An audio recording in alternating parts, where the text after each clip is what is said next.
Matapos matanggap ang hudyat mula sa nagpanggap na buyer, agad pinasok ng CIDG Detection Special Operations Unit ang condominium unit nito sa Pasay City. Ang kwarto, nagmisulang pharmacy dahil sa mga kakaibang gamot.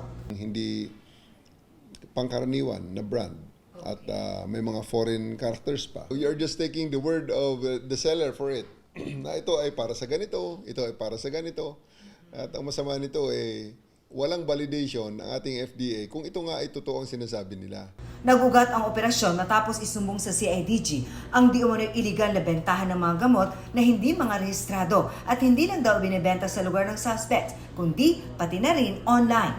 At the very least, it will be placebo na wala namang epekto sa katawan, or at worst, kung ito ay dangerous chemicals at tinake ng ating kababayan, delikado talaga. Kabilang sa mga nakumpiska ang ilang antibiotics, pain reliever, gamot para sa puso at maging herbal medicines. Tinatangkilik daw ang mga gamot dahil hindi hamak na mas mura kung ikukumpara sa mga branded na gamot.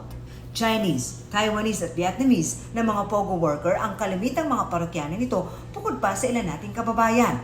Arestado sa operasyon ang isang Chinese. You are selling fake or unregistered medicines here in the Philippines? You sell unregistered medicines? Antibiotics, medicines?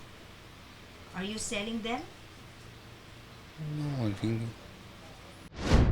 Patuloy ang investigasyon ng CIDG DSOU para matukoy ang posibleng kasabwat ng narestong suspect. Para sa GMA Integrated News, Marisol Abduraman, Nakatuto, 24 Oras.